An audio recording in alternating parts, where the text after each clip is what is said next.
Praise the Lord सबको। आज के इस सुंदर समय के लिए और आज के इस सुंदर वचन के लिए हम परमेश्वर का धन्यवाद करते हैं। और आज हम पवित्र बाइबल में से देखते हैं वचन को कैसे हमारे जीवन में कार्य में हम ला सकते हैं। तो आइए हम देखते हैं पवित्र बाइबल में से पुराना नियम यशूआ 10 का अध्याय और उसकी 13 नंबर के वचन में लिखा है। और सूर्य उस समय तक थमा रहा और चंद्रमा उस समय तक ठहरा रहा जब तक उस जाति के लोगों ने अपने शत्रुओं से पलटा न लिया। क्या ये बात यशायाह नाम पुस्तक में नहीं लिखी है कि सूर्य आकाश मंडल के बीचों बीच ठहरा रहा और लगभग 4 पहर तक ना डूबा। आमीन। मेरे मसीह प्रियो, हम देखते हैं इस वचन में कि जब हम एक वचन को बार बार मनन करते हैं तो उस वचन के अंदर जो परमेश्वर का तत्व है वो पवित्र आत्मा के सामर्थ्य के साथ और जो परमेश्वर का जीवन है वो निकलने लग जाता है। जैसे कि ऊपर बताए हुए वचन को जब हम पढ़ते हैं तो हम देखते हैं कि कैसे यहोशू के जीवन में परमेश्वर के वचन ने कार्य किया। मेरे मसीह प्रियो, यशूआ को परमेश्वर ने आज्ञा दी, मेरी वाचा यानी मेरे वचनों पर मनन कर। यशूआ दिन रात परमेश्वर की वाचा पर मनन करने लगा और जिससे वचन की सामर्थ्य उत्पन्न होने लगी। और एक युद्ध के दौरान जब यशूआ ने चांद को बोला जहाँ पर है वहीं रुका रहे और सूर्य को बोला जहाँ है वहीं खड़ा रहे जब तक मैं युद्ध जीत न जाऊं, और वैसा ही हो गया।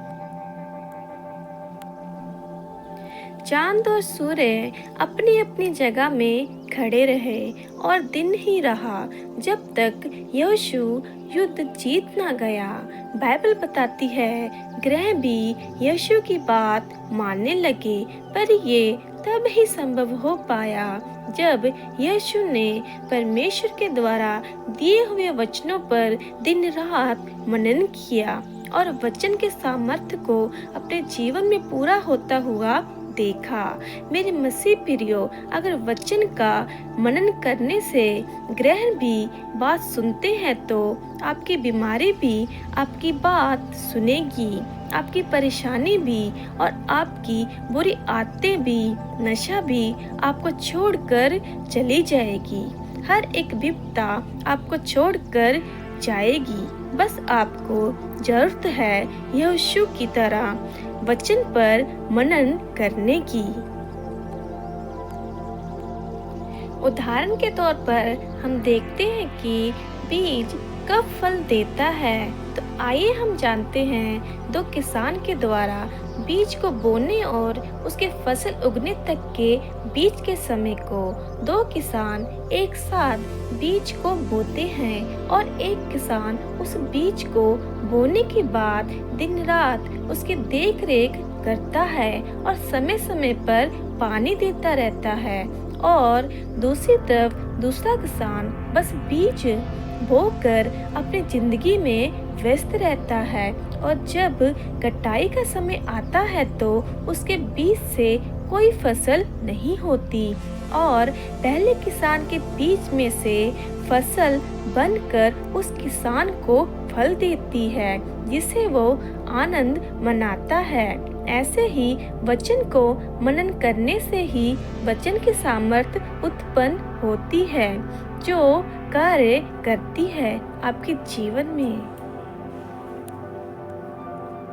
तो आइए आगे हम प्रार्थना में जाते हैं और अपने आप को परमेश्वर के वचनों में मनन करने के लिए खुद को तैयार करते हैं ताकि हमारी जिंदगी में भी वचन के सामर्थ्य के साथ पवित्र आत्मा परमेश्वर के जीवन को हमारे जिंदगी में आज से लेकर सर्वदा तक हमारे जीवन में उड़ेलते रहें। पिता परमेश्वर, हम प्रार्थना करते हैं कि आपके द्वारा दिए हर एक वचन को हम दिन रात अपनी प्रार्थना में मनन करते रहें, जिससे हम भी यहोशू की तरह वचन की सामर्थ्य के द्वारा अपनी जिंदगी में आए हर एक आपत्ति को और हर एक बुरी आदतों से वचन बोलकर अपनी जिंदगी से दूर कर सकें और आपके राज्य में आगे बढ़ सके।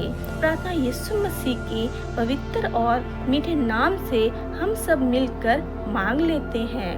पिता प्रार्थना को स्वर्ग में सुने और ग्रहण करें। आमीन। इस वचन और इस प्रार्थना को आप अपने साथ जुड़े सभी मसीह बहन भाइयों तक पहुंचाएं, ताकि वो भी आपके द्वारा वचन के इस सामर्थ्य को समझे और आशीष को पाने वाले बन जाएं। इस वचन को शेयर करके और एक लाइक करके कमेंट में आमीन जरूर लिखें, ताकि ऐसे वचन हम आपके साथ साझा करते रहें। सबको जय मसीह की।